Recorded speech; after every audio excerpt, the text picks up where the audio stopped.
Bueno, pues vamos a empezar la grabación. Buenas noches a todos y bueno, pues bienvenidos a otra sesión más del Journal Club de los lunes.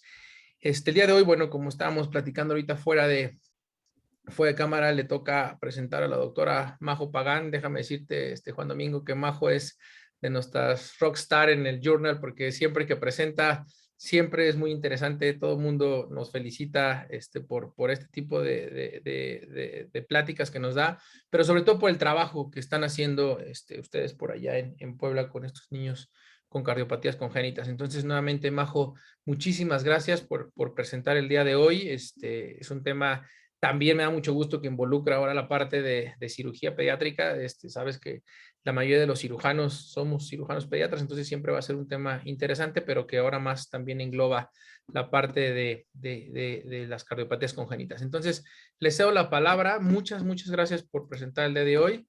Y bueno, bienvenidos y el micrófono es de ustedes. Adelante. Muchas gracias. Pues este tema empezó porque tenemos una pacientita de 1 año que tiene estridor y pues tiene un anillo vascular con lesión traqueal muy importante. Entonces voy a compartirles primero el video de la broncoscopía que realizó el doctor Juan Domingo Porras. No sé si ahí lo ven bien. Sí, sí se ve, Majo, adelante. Entonces, no sé, doctor, si quiera decir, seguirlo comentando. Doctor Porras, no tiene su micrófono abierto. Perdón, si quieren antes.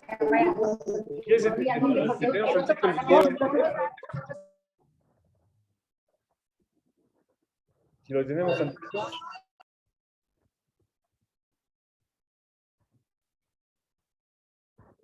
Majo, ¿lo podemos regresar tantito, please?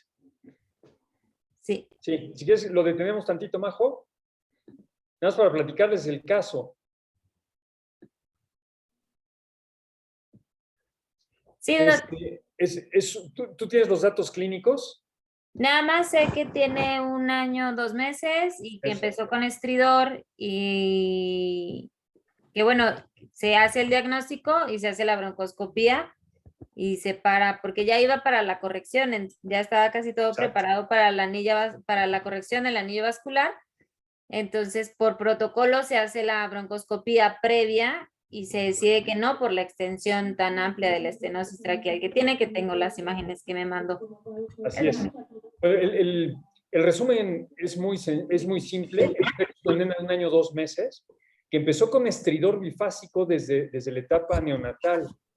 Y aparentemente le habían evaluado neonatólogos y pediatras y le habían dicho que se trataba muy probablemente de una laringomalacia.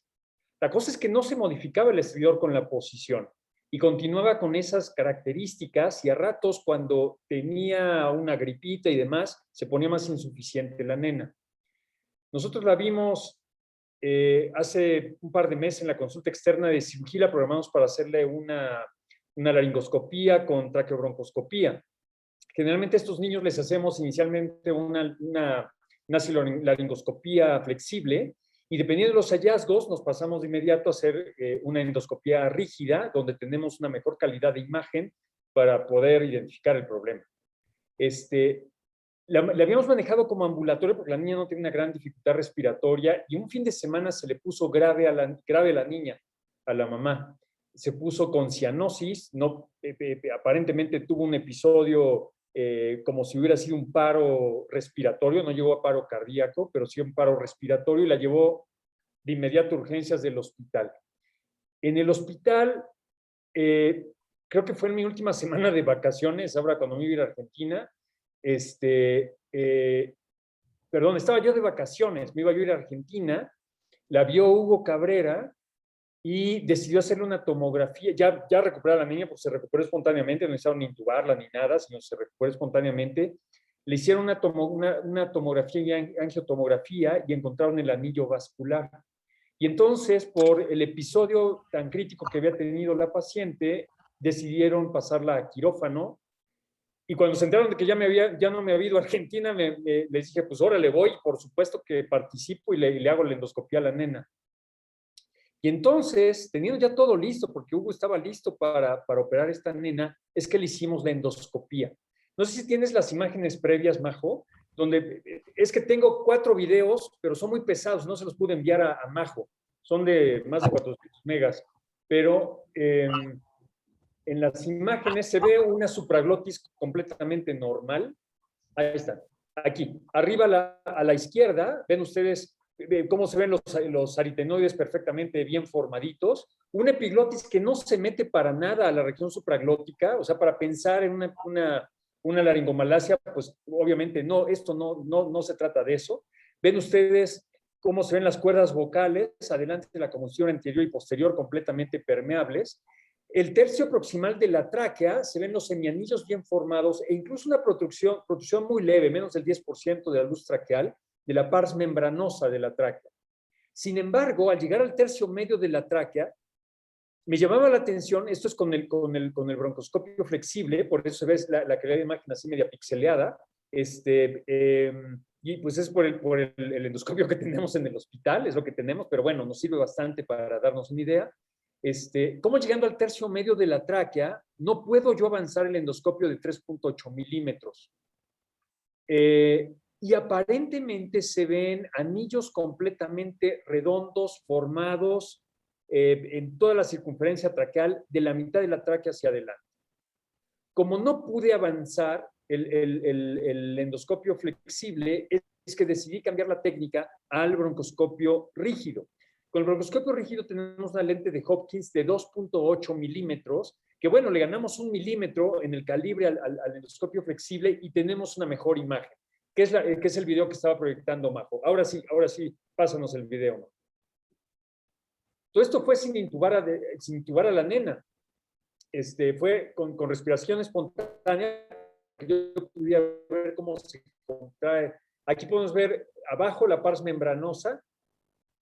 Estamos tratando de enfocar un poco mejor con la lente, por eso se ve así entre los mocos y las babas que tiene la nena, pero ahí estamos viendo cómo me acerco a la parte distal de la tráquea y ven ustedes cómo están los anillos completamente redondos en la tráquea.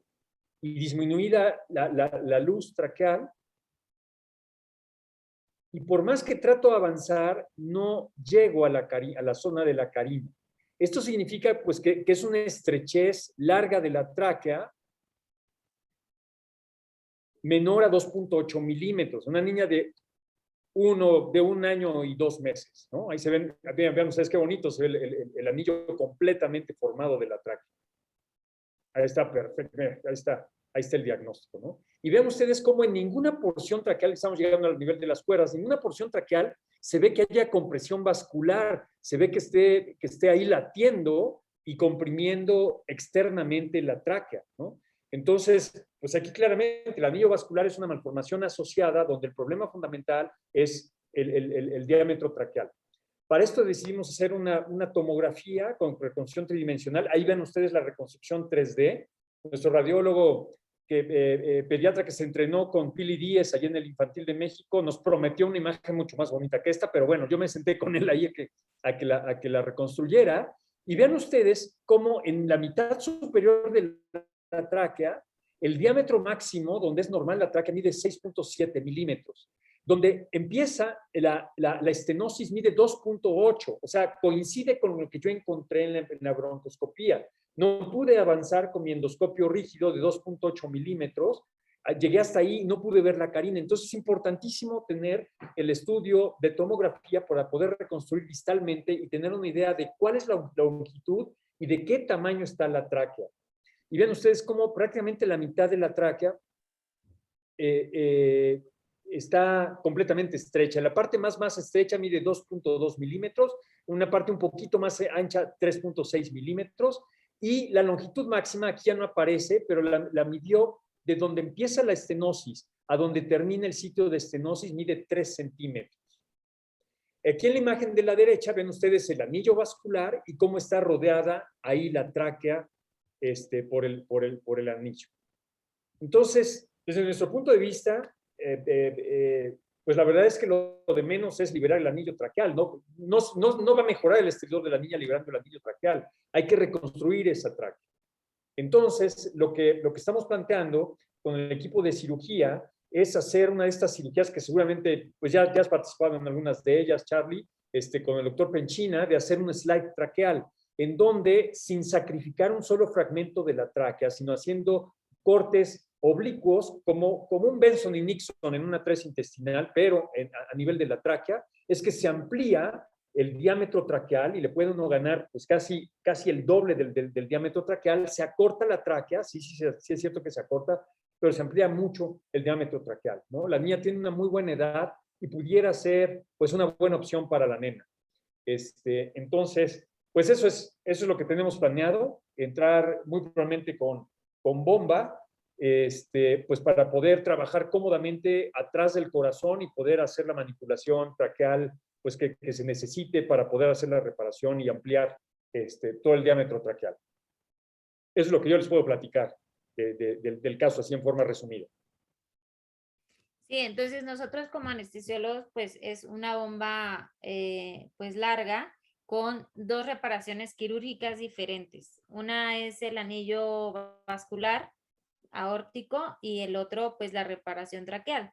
Entonces parte de lo que intenté buscar era los postquirúrgicos, cómo se manejaban. Y bueno, con otras lesiones no tan grandes o sobre todo no tan, con una lesión traqueal no tan severa, pues todos se han ido a casa muy tranquilos, se extuban sin apoyo inotrópico, pero en este caso en particular, pues esta manipulación traqueal es muy importante, ¿no? Aparte de a lo mejor un anillo vascular solo o que la lesión sea esofágica o sea más leve, pues la extubación temprana es lo ideal. Y en este pues sería la duda de lo extubas, no lo extubas, pero dejar un tubo, la manipulación del tubo al movimiento que pueda estar matizando la zona, que no le va a mejorar a esta paciente. Entonces, pues parte del plan, ya el quirúrgico lo dijo el doctor Juan Domingo Porras, y parte del anestésico es dar una excelente analgesia con probablemente un bloqueo, pues algún tipo de bloqueo regional o catéter peridural y la extubación temprana. Y bueno, obviamente mientras esté en bomba, tener una buena bomba para poder extubarla sin problemas. Que el problema cardíaco no es tanto, o bueno, aparentemente no lo tiene. Pero entonces ahorita vamos a ver los artículos y vamos a ver qué nos hablan estos artículos.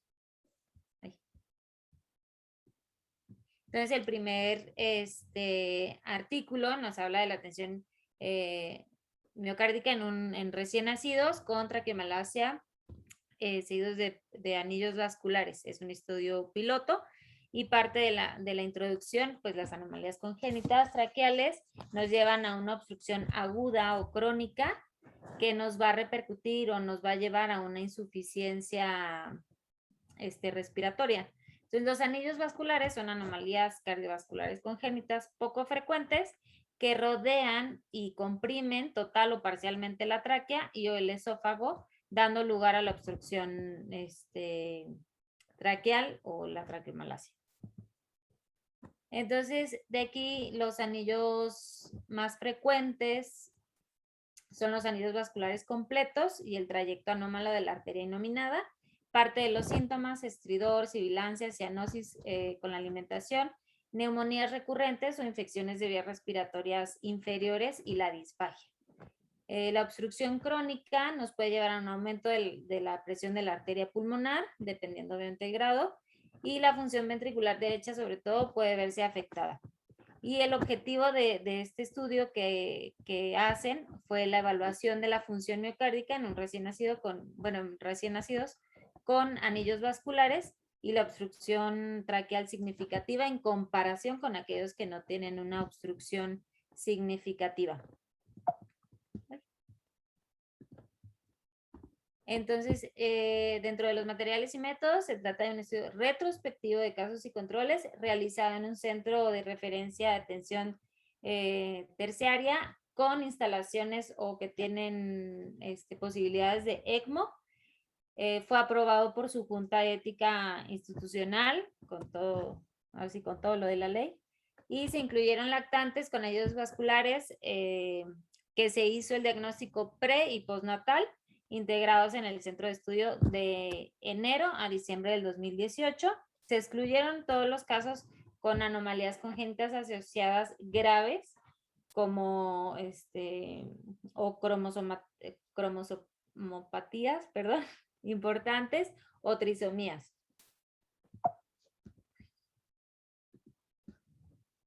A todos los pacientes se hizo un ecocardiograma y a todos los pacientes se le hizo una broncoscopía. Si tenían una estenosis, se requería ya la TAC para determinar la longitud y el porcentaje de la estenosis que se había diagnosticado en la broncoscopía. Así nosotros también ahora sí que también lo hicimos. Y también se hicieron pruebas de función pulmonar en todos los casos. Se registraron síntomas respiratorios que incluían desde estridor inspiratorio, episodios de apnea, dificultad respiratoria, que fueron definidos como un aumento de la frecuencia respiratoria, y disnea. Y tuvieron tratamientos conservadores versus quirúrgicos, y dentro del quirúrgico el doble arco aórtico, la arteria subclavia izquierda aberrante y el origen trayecto anómalo de la arteria inominada, que nos llevaban a una obstrucción traqueal mayor del 50%. Y esto se asoció con un deterioro significativo en las pruebas de función pulmonar y estaba asociada con síntomas clínicos importantes.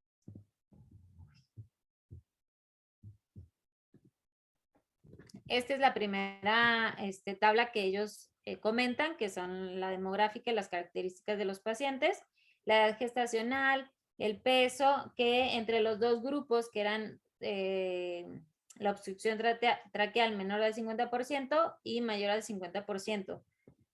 Fueron un total de menores del 50%, 6 pacientes, que eran 40%, y mayores del 50% de la obstrucción traqueal, eran 9 pacientes.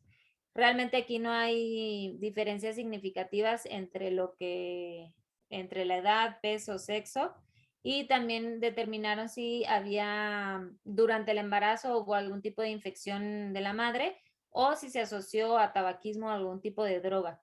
Tampoco hubo significancia.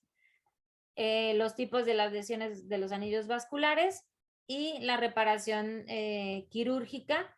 Aquí sí, los que eran mayores al 50% se repararon quirúrgicamente el 100%. Este dato sí es significativo. Dentro de la ecocardiografía la realizó un cardiólogo pediatra especializado. Los datos fueron analizados por el investigador del estudio, el tipo el equipo que se utilizó y el software que ellos ocuparon, y todos los bebés estaban en un sueño tranquilo, espontáneo, o estaban despiertos en el momento del ecocardiograma. Que eso es otro, si nosotros realizamos bajo una sedación, bajo una anestesia general, podemos modificar ciertos parámetros.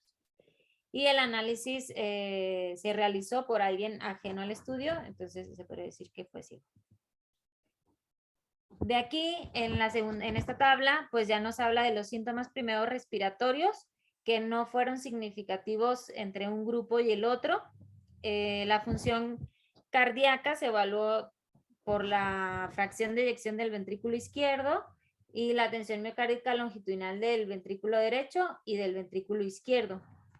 Esta tensión fue rastreada con apical 4 cámaras, y las imágenes se fueron seleccionando con relación a la frecuencia optimizada de la frecuencia cardíaca, y se obtuvo las mediciones de la tensión longitudinal máxima y se compararon con los datos normativos existentes, o sea, los datos normales. Y aquí vemos que también, si comparamos primero los que son menores del 50% en el primer grupo, van a estar obviamente los de mayor obstrucción, pues sí es significativo la lesión que hay, y comparados con lo normal todavía es más alto. Y fracción de eyección del BI se obtuvo a partir de una proyección también apical 4 cámaras y según las reglas de Simpson.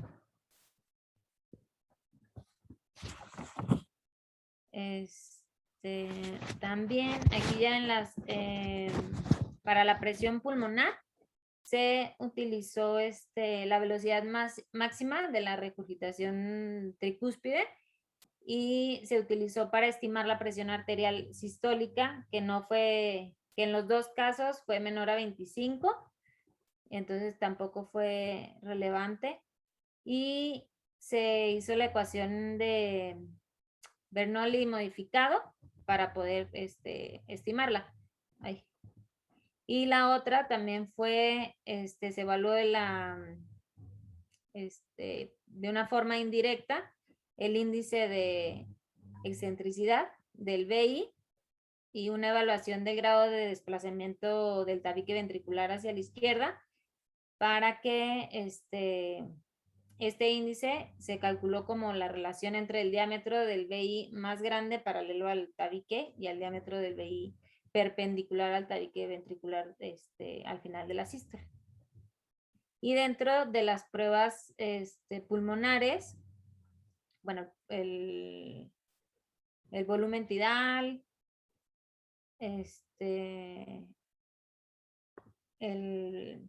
la frecuencia respiratoria y el flujo expiratorio tidal máximo en relación al tiempo expiratorio total. Que entre los grupos esta parte tampoco fue con una diferencia significativa. Entonces, dentro de los resultados, ellos obtuvieron 35 casos con anillos vasculares, de los cuales 8 tenían anomalías congénitas y 12 les faltaban datos dentro del eco. Entonces, tuvieron un total de 15 pacientes. 6 de estos fueron arcos aórticos derecho con conducto arterioso posterior izquierdo y arteria subclavia, ahí hay un error, perdón, izquierda aberrante. 6 de estos eran doble arco aórtico y 3 un origen o curso anómala de la arteria inominada. De estos, ya los comentamos, 6 casos, que era el 40%, fueron con una obstrucción traqueal menor al 50%, y 9 casos, que era el 60%, con una obstrucción mayor al 50%. Ninguno de los pacientes tuvo un diagnóstico prenatal y los mayores al 50% de obstrucción. Uno de ellos tuvo una parálisis de cuerdas vocales y otro tenía una distensión abdominal que requirió antibiótico y lo mantuvieron en ayuno por 14 días antes de realizar el diagnóstico del anillo vascular. Y dentro de los que eran menores del 50% no tenían comorbilidades y 2 de ellos, que era el 33%, tuvieron síntomas respiratorios antes del diagnóstico y del tratamiento. Aquí, a pesar de que en las pruebas de función pulmonar no tenían relación entre ellas, que fueron los 11 casos que tuvieron, no había una diferencia significativa. Sin embargo, había una correlación significativa entre las pruebas pulmonares con la tensión longitudinal del ventrículo derecho. Entonces, aquí sí, esto fue importante.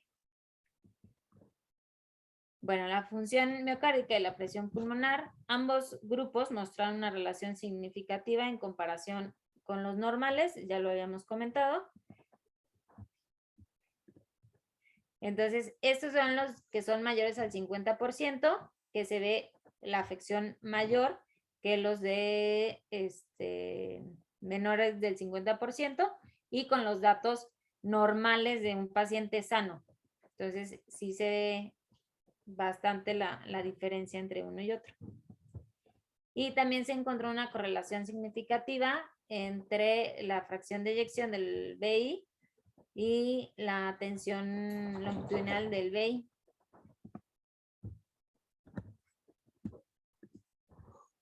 Y esta es la siguiente figura donde igual tenemos el ventrículo izquierdo, el ventrículo derecho y la relación que lleva con la obstrucción. Los mayores del 50%, menores del 50% contra los controles.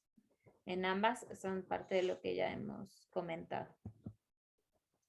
Entonces, parte de la regurgitación tricuspidia medible obtuvo presente en 2 de los casos, en el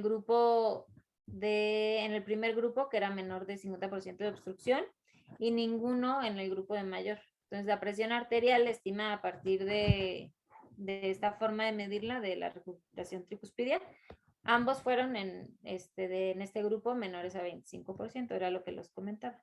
Y de estos 12, que es el 80% de los casos, fueron operados, que sí es significativamente, es significativo estadísticamente.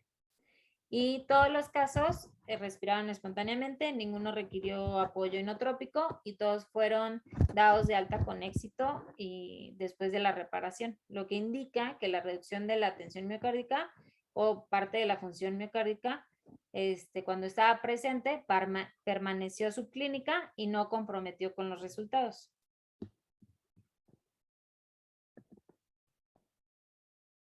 Entonces tenemos también que hay una disfunción sistólica biventricular en el 40% de los casos, y en los que tienen una obstrucción mayor al 50%, la reducción en la tensión miocárdica es mayor y aumenta la tasa del tratamiento quirúrgico. Entonces, a mayor obstrucción, mayor gravedad, mayor disfunción miocárdica, y con esto requiere el tratamiento quirúrgico.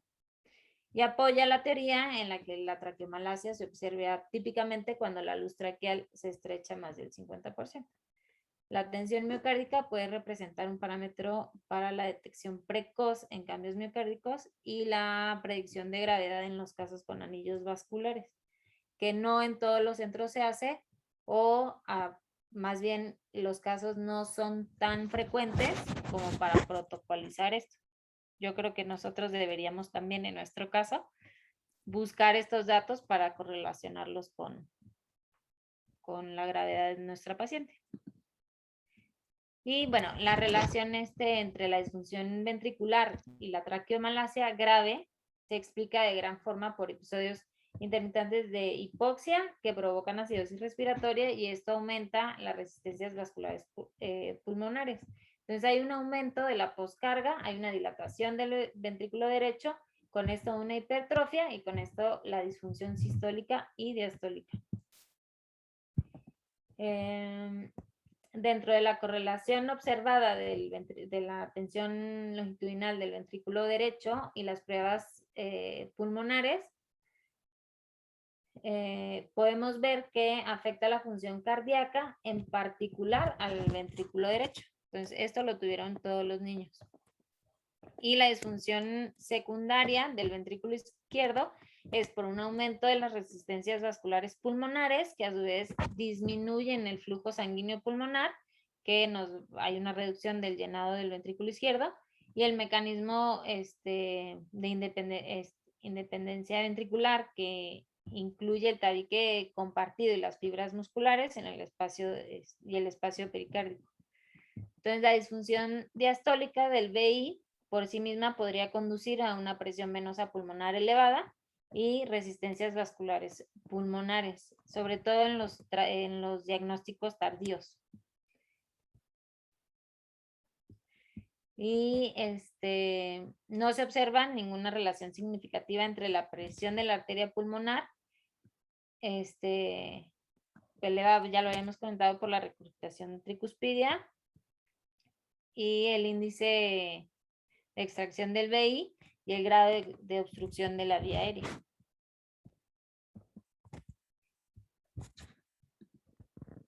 Entonces, la importancia clínica, que bueno, los casos con anillos vasculares que requieren tratamiento o corrección quirúrgica se identifican de forma rutinaria mediante la determinación por endoscopía, a su vez después una tomografía, y el porcentaje de la reducción de la luz traqueal combina con el examen clínico y pruebas de función pulmonar.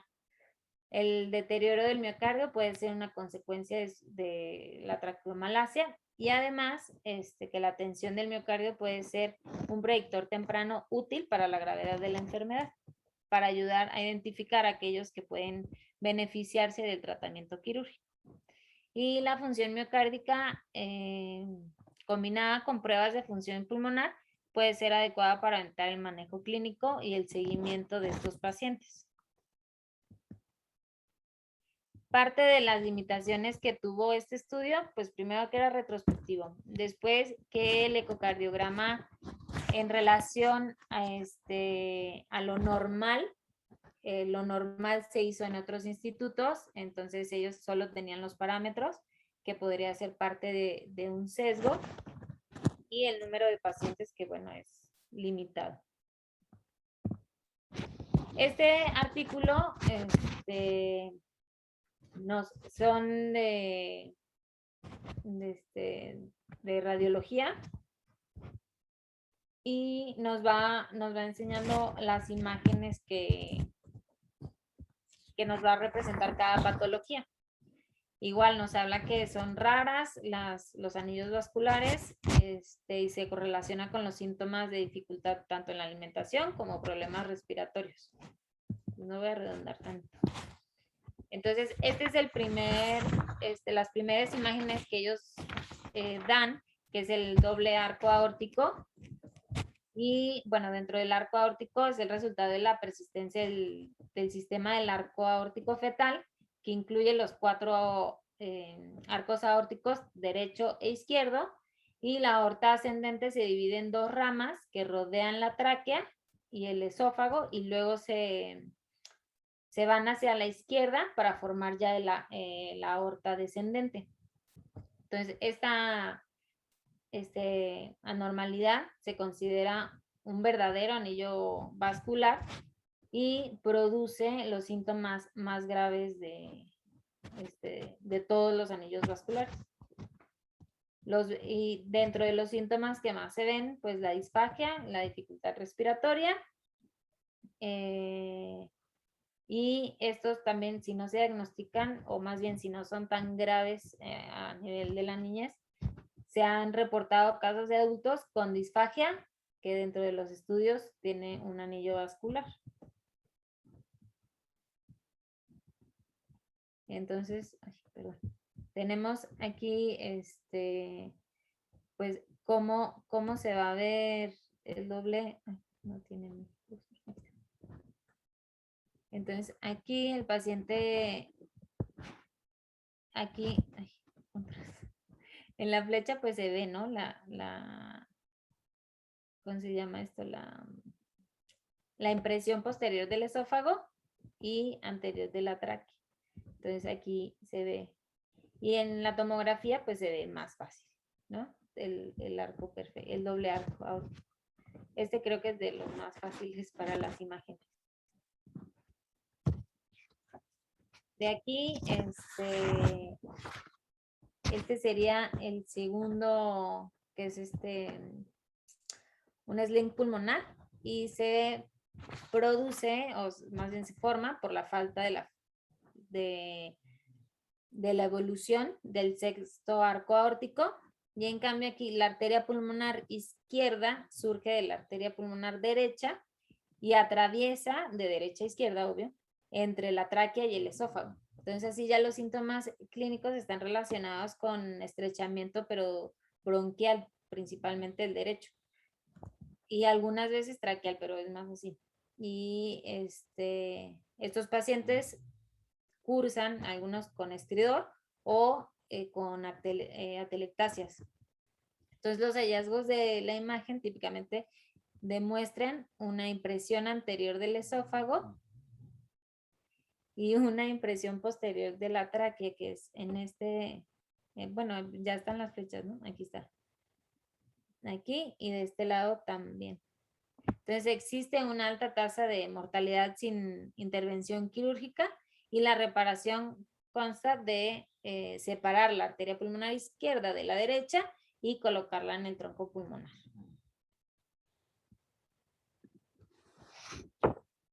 Entonces, este es el arco aórtico derecho con arteria subclavia izquierda aberrante, y con esta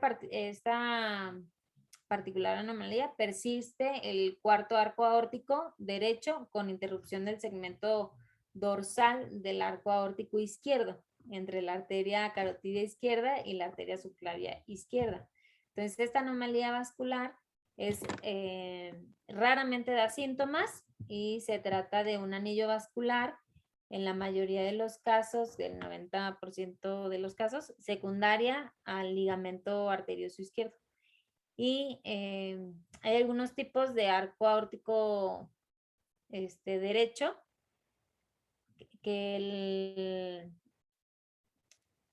se me fue la palabra. Pero bueno, parte de este arco aórtico derecho con la arteria subclavia izquierda es de los más frecuentes o el más común, y este tipo está asociado con un divertículo de Commerell, que se refiere al origen bulboso de la arteria subclavia izquierda y que representa un remanente en la raíz aórtica dorsal izquierda.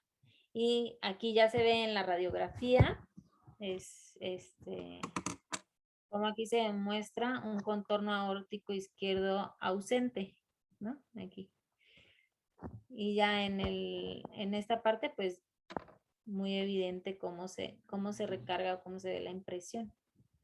Y ya está en esta tomografía, igual se ve cómo está. Y rara vez es quirúrgico, y porque tampoco no da síntomas, como ya lo dije. Y cuando se realiza la cirugía, implica resecar el divertículo y reimplantar la subclavia izquierda, la arteria carótida común izquierda, en caso de que sea necesaria la cirugía. Y este es el arco aórtico izquierdo con la arteria subclavia derecha aberrante. Entonces, embriológicamente, esta anomalía vascular es similar a la del arco aórtico derecho, con subclavia izquierda aberrante, con interrupción del segmento dorsal del arco derecho, entre la carótida derecha y la arteria subclavia derecha. Este es el arco aórtico más común, y la anomalía tiene una incidencia del 0.5 al 2%, y no se considera un verdadero anillo vascular como tal. Esta anomalía es generalmente asintomática, y algunos de los pacientes se pudieran quejar de problemas más para tragar, o condiciones como bueno, la disfagia, pero la caracterizaban cuando uno traga a propósito. Entonces, dentro de la radiografía, que es la que está aquí en la imagen, igual, ¿no? Se logra ver puede ser normal, pero si no lo fuera, aquí se va a ver cómo se recarga, o tiene la imagen de la sección transversal, aquí donde estaría la arteria. Ahí. Entonces aquí, y nuevamente aquí en la tomografía, aquí es donde se vería.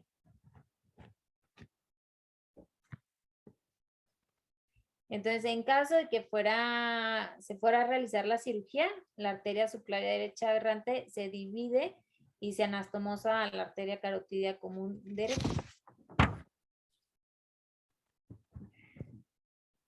Y aquí es la compresión de la arteria inominada, y en este caso no hay un error en el desarrollo del arco aórtico. Esta anomalía puede ocurrir si la arteria inominada o brachiocefálica derecha se origina más a la izquierda de la tráquea de lo habitual. Entonces, a medida que la arteria cruza la línea media y se dirige hacia la derecha, puede causar una compresión, y la compresión anterior de la tráquea, como aquí vemos, ¿no? Entonces, se va haciendo, hay diferentes tipos, pero aquí hay, si pueden ver aquí en la resonancia magnética de este lado, aquí se ve cómo está la lesión. Y si los síntomas son lo suficientemente graves, se realiza una corrección quirúrgica con reimplante o suspensión de la arteria inominada al esternón. Y aquí en la figura 11 son los patrones de compresión que tanto del esófago y la tráquea, que esta puede llegar a tener en este caso. Y dentro de las conclusiones de este artículo, que los anillos vasculares pediátricos muestran patrones característicos de compresión en las imágenes del esófago y la tráquea. Y alguna de esas anomalías vasculares, como el arco aórtico derecho con la arteria subclavia izquierda aberrante y con la arteria subclavia derecha aberrante, son clínicamente asintomáticos y se encuentran incidentalmente cuando el paciente va por otro estudio. Entonces, sin embargo, los lactantes con doble arco aórtico o el sling pulmonar y la compresión de la arteria nominada a menudo presentan síntomas, aunque sean leves, pero sí los presentan y requieren normalmente intervención quirúrgica. Y la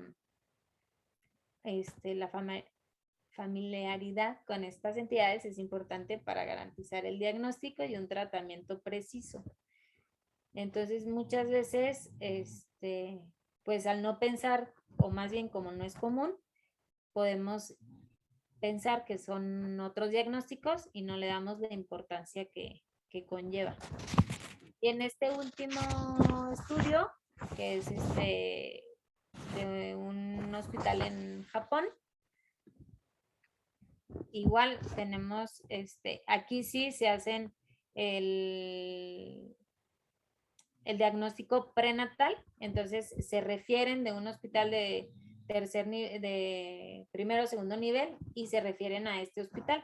Entonces, el diagnóstico prenatal fue a las 31 semanas y en el cuarto caso a las 35 semanas.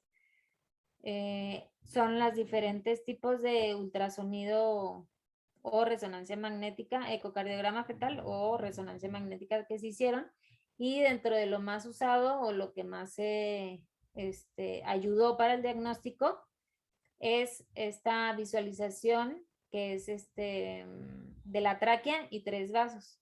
Entonces, en el ecocardiograma fetal. Y de esta, el lumen traqueal o la luz traqueal, en estas visualizaciones del ultrasonido fetal, pues solo en el caso número 1 fue negativo, en los demás fue positivos. Y en la resonancia magnética igual, y en este caso no se realizó.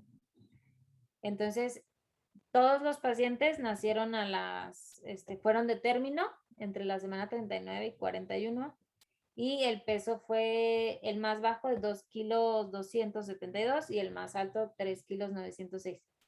Y estos fueron los diagnósticos postnatales que se dieron, ¿no? Pues todo es un anillo vascular de algún tipo. Y en el caso número 1 ya tenía lesión, doble salida del ventrículo derecho, estenosis pulmonar, la atresia pulmonar, perdón, y bueno, la asociación de Bacter. Y de ahí los demás, pues nada más era el diagnóstico del anillo vascular y la estenosis traqueal relacionada con los síntomas, solo en el caso número 1, donde a los 4 días se tiene que intervenir porque inicialmente ya empieza con síntomas. Entonces, aquí este artículo es un poco confuso porque son los 4 casos. Entonces, aquí en el A es el primer caso donde no se ve una luz traqueal. El B es el segundo, C tercero y cuarto es el D donde sí se ve. Y en el D se ve un poco confuso la visualización de la luz traqueal. Aquí nuevamente son el caso número 1 y el caso número 2, donde se ve en el caso número 1 hay una estenosis traqueal y aquí en las flechitas se ve cómo la luz se va perdiendo. Y en el caso que no tiene estenosis traqueal, pues se ve la luz en la resonancia magnética, se ve cómo la luz se va haciendo y se ve perfectamente cómo está sin estenosis.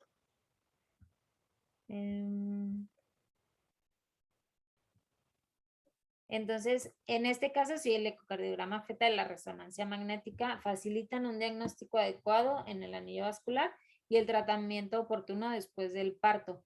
Esto, digamos que en pocos centros, o si estás en un materno infantil, nos podríamos facilitar de estos estudios, pero en nuestro caso, que no tenemos ningún materno infantil al lado, no, pues nos llegan con las lesiones, con los anillos vasculares en este caso, o algunas otras lesiones ya con pacientes más avanzados y complicaciones mucho más altas. Entonces, una vez que se diagnostica la mamá con estos estudios, es fácil el traslado y ya se va a un centro donde tenga todo el equipo, que es el estudio en este estudio. Entonces, las guías obstétricas japonesas sugieren el mérito de realizar un cribado morfológico ecocardiográfico fetal que incluye el corazón a las 28 a las 31 semanas, que normalmente aquí yo creo que, no sé, la verdad, no sé las guías de gineco, pero creo que sí se ha hecho esta parte del ecocardiograma fetal. Sin embargo, influye quién lo hace. Entonces, ahí creo que es uno de los sesgos que México podría llegar a tener. Los autores de este artículo presentan, o más bien confirmaron la eficacia de la vista de tráquea 3 vasos para detectar los anillos vasculares, que eso sí, bueno, yo no lo había escuchado, entonces. Y en segundo lugar, la luz traqueal, entre comillas, invisible en la ecocardiografía fetal y la pérdida de la continuidad de la luz traqueal en la resonancia magnética fetal puede indicar estenosis traqueal y síntomas obstructivos de la vía respiratoria que lo acompañan al nacimiento. Y esos son los artículos. Muy bien, Majo, muy bien. Muchas gracias. Yo tengo una pregunta nada más. ¿El anillo vascular que ustedes tienen lo tiene identificado? Porque ya no estoy seguro si era un sling o qué, o qué tipo de anillo vascular es el que tiene su paciente. Déjame te enseño ahora la... Y bueno, y esta pregunta es para Juan Domingo en lo que buscas esa parte. ¿Tienen algún protocolo, Juan Domingo, de hacer gamagramas pulmonares en estos pacientes que tienen lesiones traqueales asociadas? No, Charlie, no, sería interesante, ¿no? Para ver, pues, pues todo lo que se pueda obtener de información del paciente antes. No, la verdad es que son casos muy, muy, muy raros. Garbanzo de Libre es el primero que yo veo aquí en el Niño Poblano. Los previos los habíamos tenido allá en el Infantil de México con el doctor Penchina. Tampoco le hicimos gamagrama, ¿eh? O sea, entramos con la TAC y los hallazgos de la endoscopía y listo, ¿no? Digo, estoy revisando lo que hay de literatura de cirugía de vía aérea y tampoco creas que lo tienen tan protocolizado, ¿eh? Son casos muy, muy, muy pues, raros, pues. Claro, sí, digo, igual como lo dices, la verdad es que yo tampoco estoy tan familiarizado con el caso, sé que el doctor Penchina, bueno, tienen muchísimos casos y por aquí también está el doctor Vuelo que seguramente se tienen más documentados los casos. O sea, el último paciente probablemente que tuvimos que se le hizo un reimplante de la arteria pulmonar, pero esto fue asociado secundario a la estenosis que hizo de la arteria posterior al sling, que sí tuvimos ahí algún problema de perfusión pulmonar asociado, pero obvio todo se documentó por una obstrucción de la rama de la arteria pulmonar después de la anastomosis. Pero más bien ahí a mí me surgió la duda de realmente estos niños que tienen cierto grado ya de obstrucción de la vía aérea, si es que vale la pena documentar cierto grado de lesión ya del parénquima pulmonar por esta obstrucción. Por eso era la pregunta, o sea, sé que tampoco, digo, como dices, acá hay pocos casos y la verdad es que sí es difícil como protocolizar todo esto, pero no sé, en algún momento valdría la pena, sobre todo en estos casos de cuando están asociados a la rama de la arteria pulmonar, ¿no? Sí, claro. Miguel, adelante. Muchas gracias, Juan Domingo, bienvenido. Hola, Miguel. Qué grata sorpresa tenerte. Y bueno, pues en compañía de una gran expositora que ya te has dado cuenta que es la doctora Majo. Felicidades por el caso, es un caso complejo. Me parece que yo también estoy de acuerdo con Carlos en lo que dice del sling pulmonar. Me parece más una estructura que tiene estas características. Me gustaría preguntarle a Majo la estrategia ventilatoria. Obviamente estos pacientes siempre los hacíamos en el infantil con apoyo de circulación extracorpórea, casi siempre como soporte. No hacíamos, pinzado aórtico, a menos que fuera una situación muy extrema en cuanto a someterlos a hipotermia profunda, una cosa así, que casi nunca se necesita. Sin embargo, por lo largo de la estenosis, a mí me parece que sí es una cuestión preocupante desde el punto de vista del soporte en el momento de la circulación extracorpórea, y sobre todo la técnica pues que vayan a seguir en cuanto a la intubación, porque pues de entrada pues el segmento es preocupante en cuanto a la longitud y en cuanto al diámetro, que también implica pues una situación compleja de manejar para ustedes, ¿no?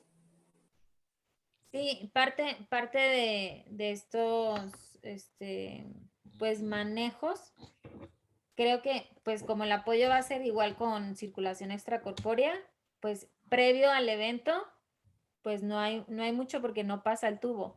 Entonces es a donde llegue el tubo, que el calibre que le toca, pero se va a obstruir ahí. Y como va a ser un área quirúrgica, no se recomienda más bien pasar el tubo como si fuera cuando tuvieras una fístula traqueosofágica o algo, que ahí sí pasas el tubo para detener la fístula. En este caso no, creo que el tubo debe ser el que le toca y hasta donde llegue.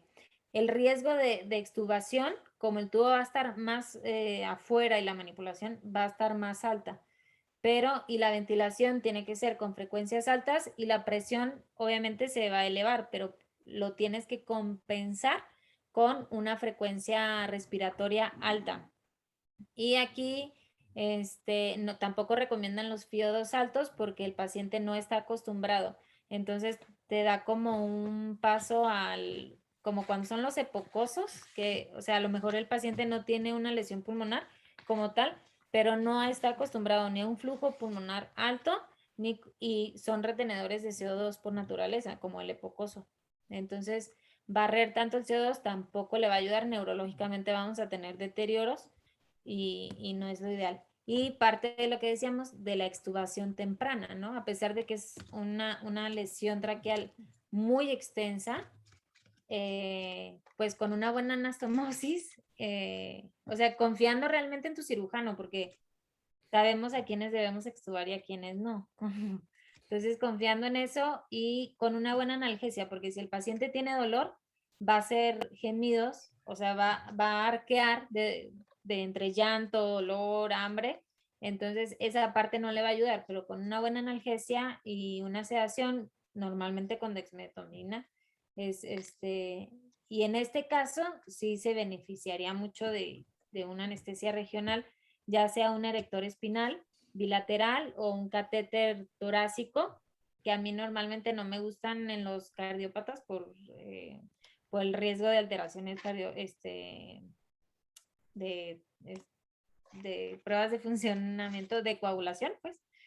Entonces, pero en este caso, que no es un problema como tal de la función miocárdica, podríamos dejarle un catéter peridural. Lo que sí es que esta paciente no creo, o sea, el eco que tiene es estructural y no está valorada la función ventricular como tal. O sea, yo no encontré el reporte, bueno, antes de que me incapacitara, habíamos revisado y no había encontrado, no sé si ya después le hicieron, después de la broncoscopía que se vio la estenosis tan grave, hicieron otro eco para valorar esta parte de la función ventricular, sobre todo del ventrículo derecho, y que no necesariamente te da una presión pulmonar elevada, pero una posible función ventricular, si un ventrículo derecho agotado. Sí, de acuerdo. ¿Está hipertenso pulmonar el paciente? No. Bueno, No está reportado hipertenso eco pulmonar. no está reportado como Ya. hipertenso. Pues le acabas de echar un paquetote a mi querido Juan Domingo. No, pues, tiene que me habla para esto. Tengo que confiar en el cirujano. Ahí le va. Sí. Sí, Así, No, así pero vamos seguramente con les los irá demás. muy bien. Yo creo que ese es un punto, digo, a final de cuentas, los que hemos estado ahí cerquita del doctor Penchina, la verdad es que es sorprendente, y yo a lo mejor la primera vez que me expuse a esto decía, ¿cómo es posible que puedas extubar a un niño que recién le estás manipulando la tráquea, ¿no? Pero yo creo que es el éxito al final del día también de la cirugía, y creo que eso es un punto medular y seguramente en ese aspecto les irá muy bien. Y la otra, creo que lo que queda definitivamente de esto es el abordaje, ¿no? Porque al final del día nos fuimos con la finta, digo, porque nos ha pasado probablemente a muchos de nosotros, que te mandan un paciente que por alguna situación, o como un hallazgo, como son la mayoría de los anillos vasculares, que no son realmente, como lo decía Majo, sintomáticos, que te hablan y, oye, ¿sabes qué? Vimos que comprime un poco el esófago, o tiene estridor, o entonces tiene disfagia, y entonces tiene una subclavia anómala, y entonces, no, bueno, por supuesto que es el anillo vascular, va para adentro, y al final del día nos falta evaluar lo más importante, como es en este caso, la vía aérea, que como bien lo comentaba ahorita el doctor Bolio, ¿no? O sea, la cirugía realmente es para la tráquea, definitivamente lo demás puede ser una situación asociada a un hallazgo nada más. Entonces, creo que independientemente de que sean casos poco frecuentes, pues siempre la evaluación y los protocolos de abordaje son fundamentales, ¿no? Para darle el mejor resultado a estos pacientes, ¿no? Y bueno, también por otro lado, como decía el doctor Bolio, creo que la función debería de estar bien, ¿no? Porque al final es un corazón estructuralmente sano, la presión pulmonar, que podría ser lo que nos preocuparía, parece que está controlada. Entonces, pues el resto creo que se puede resolver y seguramente van a tener muy buenos resultados. No sé si alguien tenga algún otro comentario o pregunta. La doctora Bastos es de Colombia, si mal no estoy. ¿Ustedes les hacen fibrobroncoscopía perioperatoria posterior a la reparación, Juan Domingo? Sí, claro. Sí, sí es muy importante hacer el seguimiento broncoscopio. Generalmente se recomienda que estén intubados no más de 48 horas en el postoperatorio. Y generalmente las endoscopías de revisión las hacemos después de 7 días de la reparación. Sí es muy importante para ver que se esté que se esté recuperando correctamente la tráquea y los sitios donde se repara. Realmente se moviliza toda la tráquea, o sea, hay que disecar completito, desde el cuello hasta la carina, toda la tráquea para hacer el slide correctamente, ¿no? Y se puede comprometer la perfusión del segmento distal de la tráquea. Entonces, sí, por supuesto, es importante hacer la revisión endoscópica. Pero no lo hacen en el perioperatorio, ¿verdad? Lo hacen 7 días después. 7 días después, así es. La clínica nos va guiando de lo que tenemos que hacer previamente. Así es. Acuerdo, pero sí, los perfecto. dejamos que evolucionen solitos. Perfecto, muy bien. Muy bien, muy bien. Pues no sé si haya alguna otra pregunta, duda, comentario.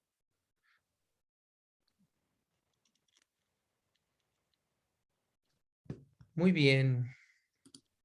Bueno, pues Majo, algo con lo que quisieran concluir, Juan Domingo. Hola, buenas noches, perdón. Doctor Bolio, qué honor. Hola, Juan Domingo. ¿Saben qué pasa? Que me eché toda la sesión en casa de una tía de mi esposa. Ya todo el mundo aprendió de anillo vascular, pero qué bueno, Bien. ¿no? Entonces, pero voy llegando aquí ahorita a la casa de ustedes. Y bueno, pero he estado pendiente de todo y pues sí, la verdad es que el sling pulmonar en realidad es una lesión traqueal. No es el problema es traqueal, no es cardíaco, ¿no? Pero, sin embargo, bueno, pues se estudia por el cirujano vascular. Y la historia de esto muy frecuentemente es que el sling pulmonar se creía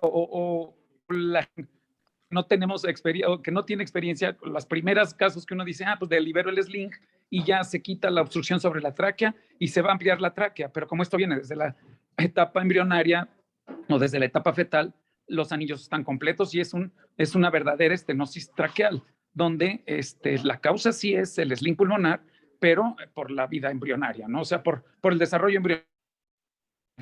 Entonces, pues a partir de ahí obstruida la tráquea y ya el niño nace y dependiendo del grado de obstrucción son las manifestaciones clínicas de respiratorias principalmente.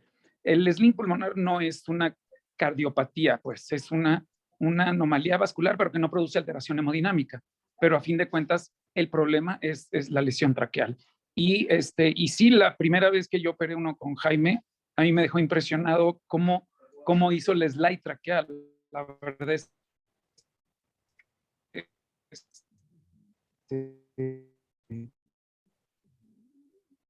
es padrísimo. O sea, anteriormente secar uno, pero conservando imbrincas la parte anterior de la tráquea con la parte posterior, o sea, te queda una parte anterior y una parte posterior, y en realidad la luz de la tráquea queda pero amplia y sin obstrucción aérea. Es una cirugía muy, desde el punto de vista traqueal, impresionante, ¿eh? A mí me encanta como lo dice Carlos, ¿no? Y bueno, como ya, o sea, como con la bomba de circulación extracorpórea, la verdad es que para el cirujano de tráquea, pues es comodísimo, porque no está ahí teniendo que ventilar. Entonces, esa es la principal ventaja, ¿no? Entonces, yo como estrategia quirúrgica recomendaría entrar, o sea, se intuba el niño, entran, se hace la esternotomía, se va primero a disecar el sling pulmonar, el cirujano cardiovascular, incluso entrar a bombazar hacia adelante y reimplantarla por el lado, como es derecha, y se pasa por atrás de la tráquea, desprenderla y reimplantarla. Y ya entrar a bomba y en puro apoyo de bomba, disecar la tráquea y hacer el slide traqueal. Y me acuerdo también que en algunos casos pues prueban ahí con agua para ver si echa aire, ya están intubado todavía antes de salir de bomba, y se puede usar algún sellante de estos como Tisucol o Tisil o Flosil, uno de esos, ¿no? Entonces, la verdad es que el reto es para el cirujano de tráquea, ¿eh? O sea que tienes un buen reto. Sí, doctor. Sí, sobre todo esta niña que tuvo su evento previo, que fue porque cual entró cardiocirugía, así como para salvar la vida. Y fue, yo creo, parte de probable una telectasia y parte de que se agudizó el estridor por alguna probable infección o parte del estrechamiento. Ahora, sí, finalmente como estenosis de tráquea, pues se comporta así, ¿no? Sí. Esa es la manifestación clínica. Bueno, que no lo había hecho. Exacto. Una de las situaciones que mencionaron, y no sé, corríjanme si estoy mal, Hugo Cabrera le pidió una angiotomografía preoperatoria. ¿Por qué? Nosotros la verdad es que hoy afortunadamente contamos con Sergio Patrón, que desafortunadamente se tuvo que desconectar hoy, que es cardiólogo, pero hizo una especialidad en imagen. Y la realidad es que estas reconstrucciones que hacen hoy también son fundamentales, ¿no? Y a lo mejor en esa angiotomografía o en esa tomografía prequirúrgica también puede dar como muchos datos de extensión. ¿Cuál es el problema? Que nuevamente pensamos en un estudio buscando algo en específico y olvidamos las asociaciones que puede tener alguna de estas entidades con algo que a lo mejor no estamos pensando, pero que también pudo haber ayudado a tener un poquito más de datos antes de someterlo a esto. Y por supuesto, bueno, al final del día estos son casos que nos enseñan a todos, ¿no? Que a lo mejor en algún momento Gus, que por ahí está en La Paz, va a decir, bueno, yo me acuerdo que me presentaron un niño, tiene un anillo traqueal, sí, un anillo vascular, perdón, pero en algún momento, en alguna sesión me acordé que había asociado con esto y a lo mejor en la angiotomografía intencionalmente puedo ir a buscar ya la estenosis traqueal que encontraron ustedes en el quirófano con la broncoscopía, ¿no? Y fíjate que incluso los radiólogos lees el reporte de esta nena, y el radiólogo asociaba la estenosis al anillo vascular, ¿no? Al anillo vascular. Sí, claro. Sí, la verdad es que es un caso que creo que deja muchísima enseñanza, aparte de ser súper interesante, ¿no? Son de los casos que definitivamente siempre van a ser de suma importancia esta discusión, porque seguramente en algún momento cualquiera nos vamos a enfrentar a esto, ¿no? Bueno, nos comenta aquí Martita Serna, que es nuestra perfusionista, que es muy importante también la conducción de la perfusión, de tal forma de sacar al paciente lo más cercano a lo fisiológico. Claro, por supuesto, porque también de repente, seguramente a todos nos pasó ahí, estando, ok, tú nada más metes la bomba así, pero de repente apriétale un poquito, espérenme, no le aprieten tanto, o de repente, a ver, está en bomba, no pasa nada si le aprieto el corazón. No, la realidad es que también hay que tener el cuidado, ¿no? Oportuno de las estructuras o del corazón aún estando en bomba, porque de repente uno piensa, bueno, no pasa nada con todo lo demás porque está en bomba, pero bueno, tiene razón Martita, también a veces no hay que dejar de lado esa parte. Hola, hola Martita, qué gusto saludarte. Muy bien, perfecto. Oigan, pues no sé si hay alguna otra duda, pregunta, comentario. Muy bien, pues de no ser así, les vamos a agradecer que después nos cuenten el resultado, que seguramente va a ser todo un éxito, pero seguramente a muchos de los que estamos aquí conectados nos va a interesar saber cómo transcurrió este caso. Juan Domingo, de verdad es un placer haberte tenido aquí con nosotros. Como ya te lo comentaron, todos los lunes nos vas a ver por aquí. A lo mejor hay casos más de cardio, pero siempre cordialmente invitado y seguramente siempre tu opinión y la aportación a lo que pueda haber va a ser importante. Siempre invitado, Juan Domingo.